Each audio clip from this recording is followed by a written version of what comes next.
They say every detective has that one case that haunts him long after it's closed. For me, it was the night I uncovered the truth about the man they called the Midnight Strangler. A name whispered in dark alleys, spread across cheap newspapers, and etched into the fear of a city that couldn't sleep easy. The first time I heard it, I was sitting in my office, the blinds half open, letting in streaks of streetlight that painted bars across the smoke curling from my cigarette. It wasn't the kind of case I was looking to take on, but sometimes the case comes looking for you. This time it came through a knock at my door, hesitant but deliberate. When I opened it, I found someone I didn't expect. Not a stranger, not a desperate widow, not some client clutching a crumpled wad of cash. It was a friend, an old one, Jack Morris. We'd known each other since the academy days, back before the badge weighed so heavy.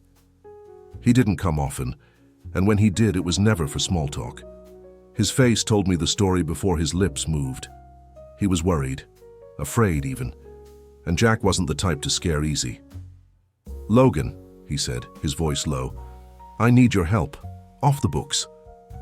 I leaned back against my desk, studying him. "That's not usually your style. What's going on?" Jack hesitated, then reached into his coat pocket. He placed a photograph in my hand. A young woman, late 20s, dark hair, eyes that once carried fire but now were nothing more than memory. "Her name's Claire, my cousin." He paused. "She's gone, Logan. Just like the others." That word, others, hung in the air like a noose. He told me about the Midnight Strangler, a shadow moving through the city, choosing his victims carefully, waiting in the dark until the right moment. The press had painted him as a phantom, someone who vanished into thin air after each killing. The cops had no leads, no suspects worth mentioning, and now Jack's cousin had been taken. I should have turned it down. Friends and business don't mix. Emotions cloud judgment, and judgment keeps a detective alive. But when I looked into Jack's eyes, I saw more than fear. I saw desperation, a man clutching at his last hope. "All right," I said finally. "Tell me everything you know." That night, I walked the streets where Claire was last seen. The city had a way of talking if you listened closely. Every flickering streetlight, every boarded-up window, every echo of footsteps in a deserted alley. And on this night, it was whispering something foul. Claire had left her apartment around 8, heading to a diner just 2 blocks away. She never made it. Witnesses said they saw her turn onto 14th Street, but after that, she was smoke, vanished into the night. I lit another cigarette and studied the corner where she was last spotted. Empty, except for a lamppost throwing down a weak circle of light and a payphone standing lonely beside it. The ground was wet from a busted hydrant down the block. The reflection of neon signs rippled across the pavement like a carnival in hell. That's when I noticed something, a scrap of fabric caught on the jagged edge of the payphone booth, torn but fresh, a pale shade of blue. I pocketed it carefully. It wasn't much, but it was something. And something is all a detective needs to start pulling the thread. The next step was to talk to the people who lived in the shadows of 14th Street, folks who saw everything but rarely spoke. One of them was Eddie, a street peddler who sold cheap watches and cheaper lies. I found him hunched over his stand trying to light a cigarette in the wind. "Evening, Eddie," I said, stepping into the glow of his flickering bulb. "You see anything strange last night?" He looked up, his eyes narrowing. "Detective Logan. Always working, huh? Strange is the city's middle name." "Cut the poetry," I said. "A girl went missing here. Claire Morris. Ring any bells?" Eddie shifted uncomfortably. "Maybe I saw something. Maybe I didn't. Depends who's asking." I slipped a 10 into his grimy hand. His tongue loosened. "All right," he muttered. "I saw a car, black sedan, parked right near the payphone. Lights off, nobody inside that I could see. But when the girl walked past, the door opened, and she didn't scream, didn't fight, just got in like she knew the guy. That didn't fit the Strangler's profile. The papers painted him as a ghost in the night, not someone luring victims into cars like some cheap hustler. But then again, the papers got more wrong than right. I walked away with more questions than answers. If Claire knew the man in the car, why get in? Why not fight? Unless she trusted him. The next morning, I paid Jack a visit to share what I found. He sat in his kitchen, eyes bloodshot from sleepless hours. When I told him about the car, his hand tightened around his coffee mug. "She wouldn't just get in with a stranger," he said. "That's not Claire." "Then maybe it wasn't a stranger," I replied. Jack didn't like that answer, and neither did I. But the clue nagged at me. The torn fabric, the silent car, the way Claire disappeared without a trace. It wasn't adding up. That night I sat in my office again. The case files spread across my desk like a deck of cursed cards. Every victim had vanished the same way. Ordinary nights turned into black holes. Witnesses claimed they never heard screams, never saw a struggle. It was as if the Midnight Strangler didn't just kill, he convinced, and that made him even more dangerous. As the city outside quieted into uneasy sleep, I replayed the scene in my head. Claire, the payphone, the car, and then it hit me. The fabric. The scrap of pale blue cloth. It wasn't from Claire's dress, she hadn't been wearing blue, which meant it belonged to someone else, someone at the scene. And if that was true, then I wasn't chasing a ghost. I was chasing a man who made mistakes, the kind of mistakes that get him caught. But before I could follow that thread, a knock rattled my door. Hard, urgent. When I opened it, the last person I expected to see was standing there. It was Jack. Again. But this time, he didn't look like a worried cousin. He looked like a man on the edge of collapse. His jaw was tight, his shirt half untucked, and his eyes darted like he'd been chased the whole way over. "Logan," he said, stepping inside before I could answer. "They found another one." My cigarette burned low between my fingers. "Another victim?" He nodded, his throat working like he could barely get the words out. "Same pattern, same damn ghost." The Midnight Strangler hadn't taken a break.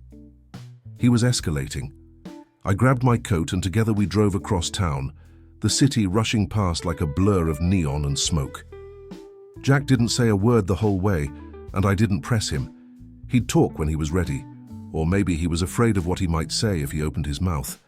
The scene was cordoned off with yellow tape. Flashing red and blue lights painted the street in stuttering strokes, cops swarming like ants over a carcass.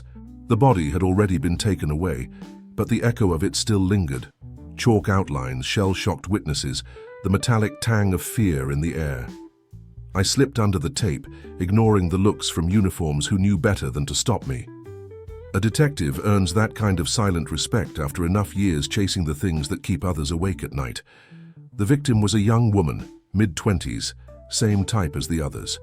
No ID yet, but the pattern was unmistakable. She'd been found in an alley, neck marked with the same signature grip. The press called him a strangler, but to me it looked more like a performance, a calling card meant to terrify. I crouched near the outline, studying the scuff marks on the pavement. There'd been a struggle this time, not much, but enough to leave traces. A broken heel from her shoe lay discarded a few feet away.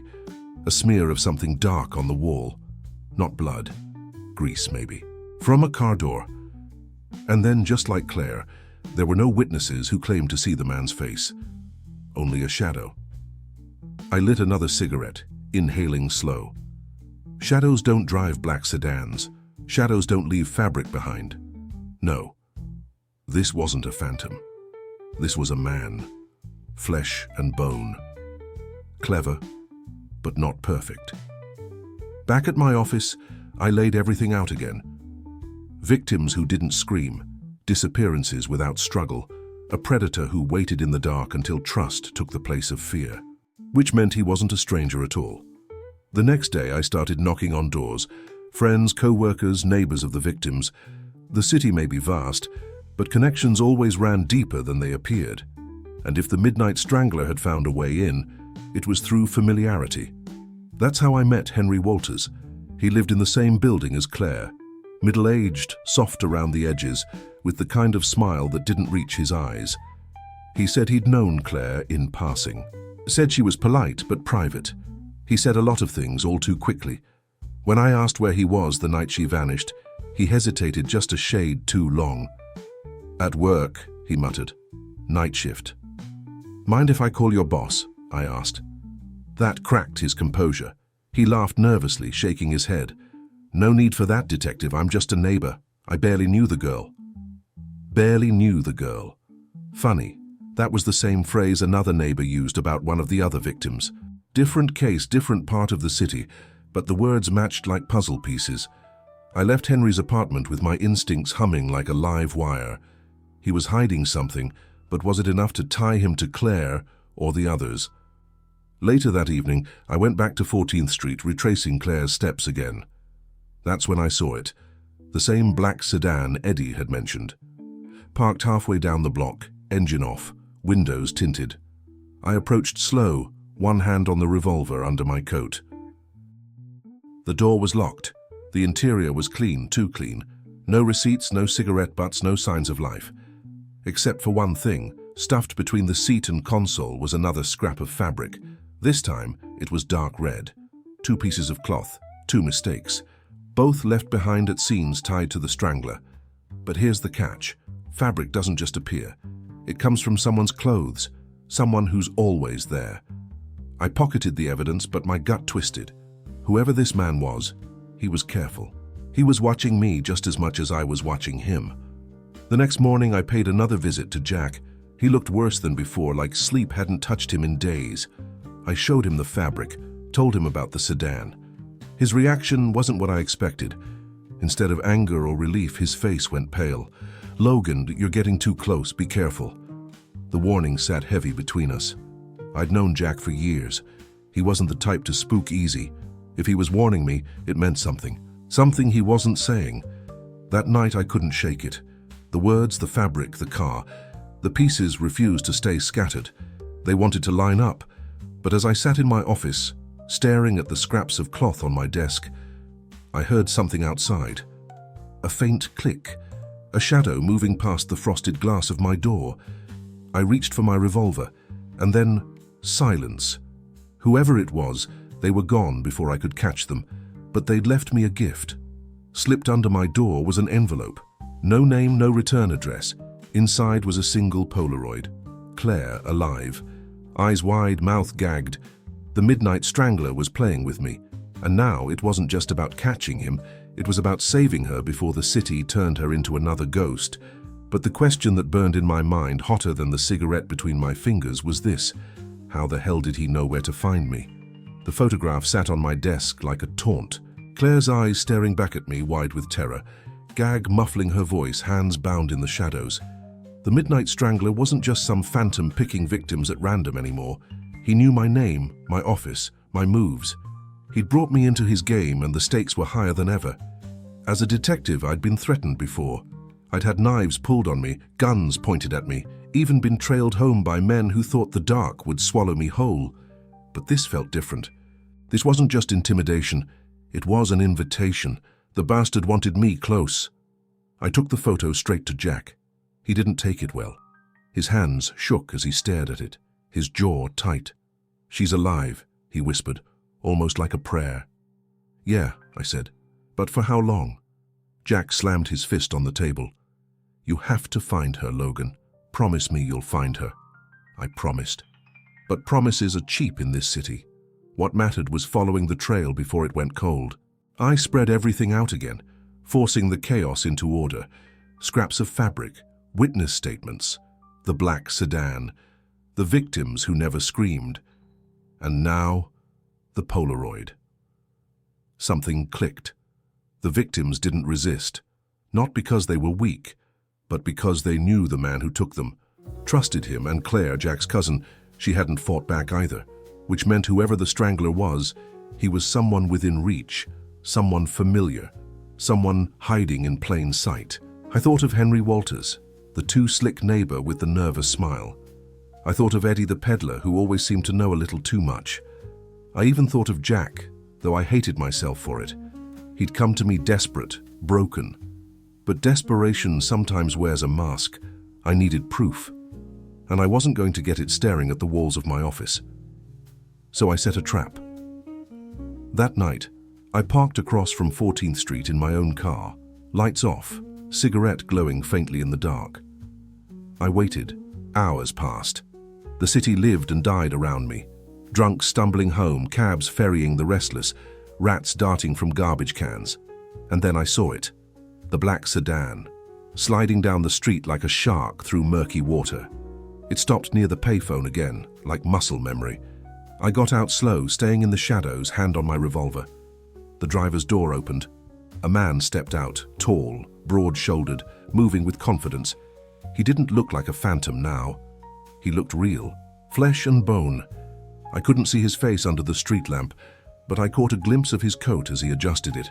Pale blue fabric, the same shade as the scrap I'd found. I followed him, keeping my distance. He walked like he had purpose, turning down an alley I knew too well. It was the kind of place screams got swallowed and secrets stayed buried. I pressed myself against the wall, peering around the corner. And there she was, Claire, bound, gagged, alive. My chest tightened. The man leaned over her, speaking softly, almost tenderly, like he thought he was comforting her. She flinched at his touch. I raised my revolver, my voice low and steady. "Step away from her." He froze, then turned. And when I saw his face, the bottom dropped out of my stomach. It was Henry Walters, the neighbor. "Detective Logan," he said, his lips curling into a smile that didn't belong on any human. "I was wondering when you'd join the party." "Let her go," I ordered. He chuckled. "She trusts me, Detective. They all did. That's why they came with me so easily. I gave them kindness when the city only gave them cold shoulders. I was the light in the dark. And then, well, the light has to go out eventually." I tightened my grip on the revolver. "You're not a light, Walters. You're just a parasite hiding in the shadows." His eyes gleamed. "And what does that make you? Another shadow chasing me down?" "You don't understand, Logan. This city doesn't care about girls like Claire." "But I did. I gave them meaning. I gave them an ending worth remembering." I took a step closer, careful, steady. Claire's eyes locked on mine, pleading. I needed to get her out alive. "You're sloppy, Walters," I said. "You left fabric at the scenes. You think you're clever, but you're not invisible. You made mistakes, and mistakes get men like you caught." He laughed, but it was hollow now. His hand twitched toward his coat pocket. "Don't," I warned. But he wasn't listening. His eyes darted, his breathing quickened. The predator was cornered, and predators lash out when the walls close in. He lunged. I fired. The shot cracked through the alley, echoing off the brick. Walters staggered, clutching his shoulder, falling to his knees. He dropped whatever he was reaching for, just a knife. Nothing more. I rushed forward, cutting Claire's ropes, pulling the gag free. She gasped, air rushing back into her lungs, tears streaking down her face. "It's over," I whispered. "You're safe now." Behind us, Walters groaned, blood pooling under him. His eyes still burned with something unholy, even as life drained from his body. "You think it's over, Detective," he rasped. "It never ends. There's always another waiting in the dark." His words clung to the air long after the sirens arrived, long after the uniforms dragged him away, long after Claire clung to her cousin's arms in trembling relief. I'd unmasked the Midnight Strangler, but in his place, I'd seen the truth. Monsters don't live in shadows. They live in plain sight. They smile at you in hallways. They nod at you in stairwells. They borrow sugar and wave goodnight. And sometimes they live right next door. Still, one question gnawed at me as I stood in that alley, cigarette smoke curling under the glow of the streetlight. If Walters had been watching me so closely, how had he known where to leave that photograph?